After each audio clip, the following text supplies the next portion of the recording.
Perkenalkan, nama saya Winita Susyanturi dengan NIM 4183111098. Saya dari kelas Pendidikan Matematika F 2018. Kali ini saya akan membahas tentang bab 4, yaitu contoh permasalahan. Contoh permasalahan ada 10, yaitu yang pertama ada akses data langsung, menjumlahkan deret, mengelompokkan data, dan lain sebagainya. Yang pertama adalah akses data langsung. Kita ambil kasus yaitu seorang sekretaris memerlukan satu program sederhana yang dapat membantu dia untuk mengetahui nomor telepon seseorang dengan cepat tanpa harus membuka-buka agendanya. Andaikan nama-nama orang tersebut adalah sebagai berikut. Dapat kita lihat pada slide. Kita analisis terlebih dahulu. Yang pertama, ketika program dijalankan, maka akan muncul permintaan untuk memasukkan satu nama. Yang kedua, nama ini kemudian dicari misalnya dengan rentetan if, then, else, atau dengan instruksi case. Yang ketiga, bila nama tersebut ketemu, maka nomor teleponnya akan ditampilkan. Bila nama tersebut tidak ada, maka tampil nama tersebut tidak ada. Dapat kita lihat pada slide algoritma buku telepon.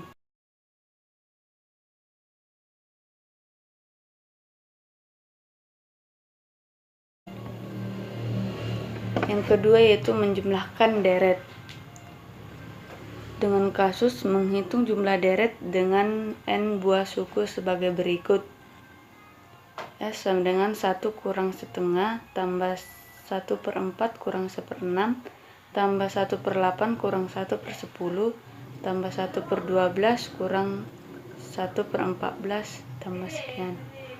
Dapat kita lihat algoritma jumlah deret pertama dan algoritma jumlah deret kedua seperti pada slide berikut.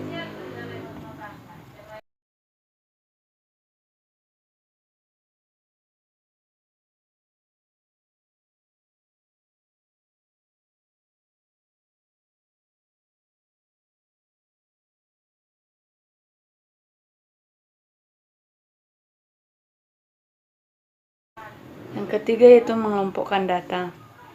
Diambil kasus juga, andaikan dari keyboard dimasukkan n buah data atau bilangan bulat dan akan dikelompokkan menjadi dua macam, yaitu bilangan ganjil dan genap. Dalam penjumlahan, keluarannya berbentuk sebagai berikut, yaitu jumlah bilangan ganjil dan jumlah bilangan genap. Dapat kita lihat juga algoritma ganjil genap pada slide berikut ini.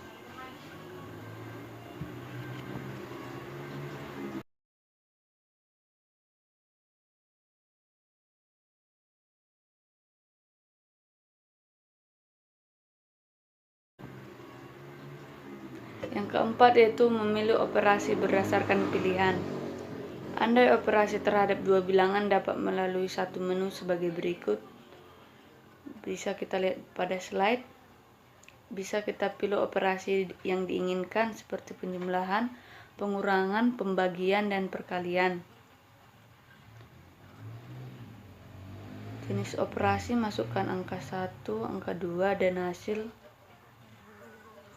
Apabila jawabannya ialah Y, maka menu operasi di atas akan muncul kembali dan proses sama berulang hingga jawaban pengguna program ialah T. Dapat kita lihat juga algoritma menu programnya pada slide ini. Yang keenam yaitu masalah stok pada sebuah toko buku. Diambil kasus, sebuah toko buku di sebuah kampus selalu menghadapi masalah pada awal semester, yaitu masalah stok buku yang harus disiapkan.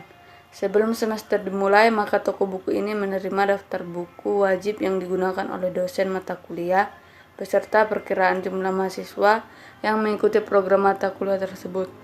Masalah yang dihadapi sebenarnya karena tidak adanya jaminan bahwa semua mahasiswa akan membeli buku wajib, sehingga apabila jumlah buku yang dipesan terlalu banyak, maka akan banyak buku yang tidak terjual. Sebaliknya, apabila jumlah buku yang dipesan terlalu sedikit, maka mahasiswa akan menuntut agar buku-buku itu disediakan. Informasi awal yang tersedia bagi toko buku kampus ini adalah sebagai berikut. Yang pertama, kode buku berupa kode 5 digit. Yang kedua, jumlah yang ada pada stok toko buku. Yang ketiga, klasifikasi buku. Angka 1 menyatakan buku wajib, dan angka 2 menyatakan bacaan tambahan. Yang keempat, yaitu perkiraan jumlah mahasiswa yang mengikuti program atau kuliah tertentu. Yang kelima, yaitu status buku. Bila 1 berarti buku baru, 0 berarti buku lama. Harga beli dari penerbit. Hasil penelitian staf toko buku menunjukkan bahwa buku wajib lama pada umumnya dibeli oleh 60% mahasiswa peserta mata kuliah. Buku wajib baru umumnya dibeli oleh 85% peserta mata kuliah. Buku bacaan tambahan yang pernah digunakan sebelumnya dibeli oleh 25% peserta mata kuliah. Bacaan tambahan baru dibeli oleh 40% peserta mata kuliah. Jumlah buku yang harus dipesan adalah selisih antara jumlah kebutuhan dengan jumlah stok. Apabila selisih ini negatif, berarti ada kelebihan stok sehingga harus dikembalikan ke penerbit. Harga jual buku adalah 125%.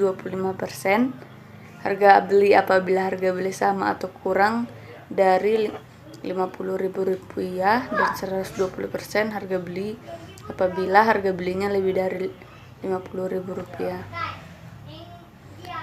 Maka akan dapat algoritma toko buku pada slide berikut ini.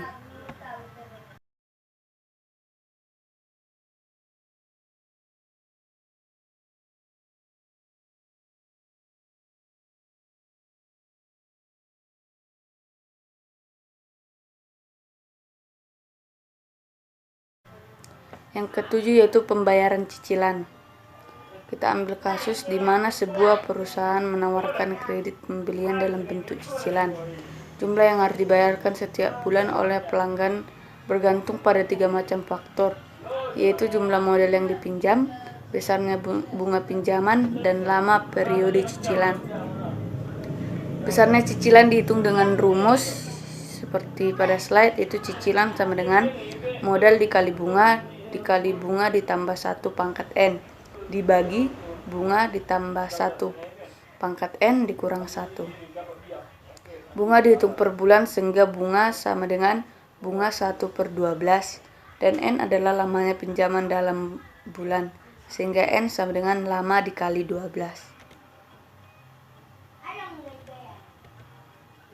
Dapat kita lihat algoritma cicilan pada slide berikut ini.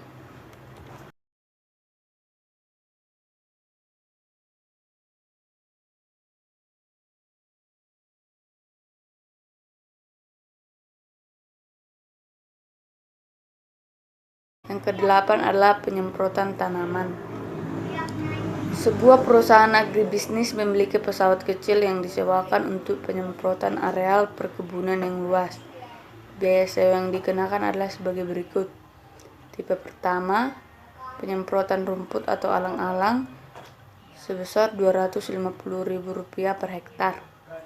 Tipe kedua, yaitu penyemprotan hama belalang Rp500.000 per hektar. Tipe ketiga, penyemprotan kutu, hawa wereng, dan sebagainya sebesar Rp750.000 per hektar.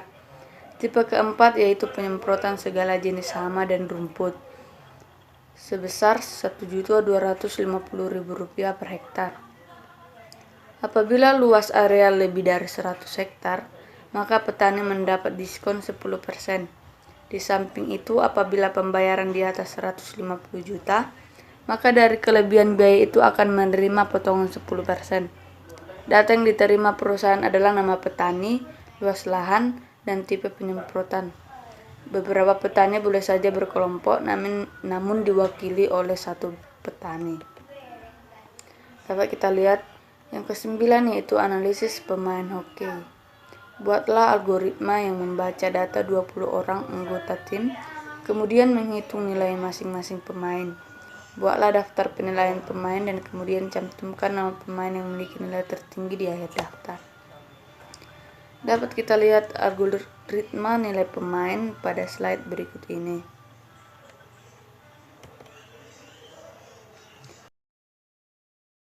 Yang ke-10 yaitu perubahan populasi ikan laut.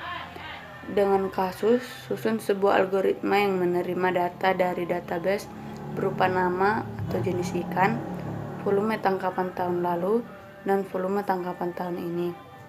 Kemudian hitung perubahan volume tangkapan melalui formula, yaitu perubahan sama dengan volume tahun ini dikurang volume tahun lalu dibagi volume tahun lalu dikali 100%.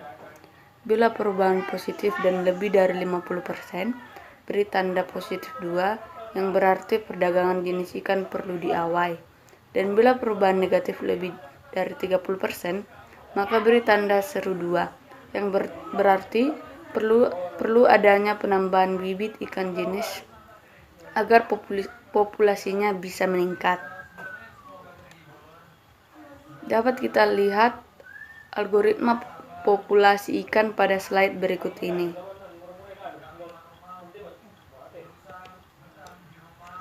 Sekian dan terima kasih. Apabila ada salah-salah kata, saya mohon maaf. Terima kasih.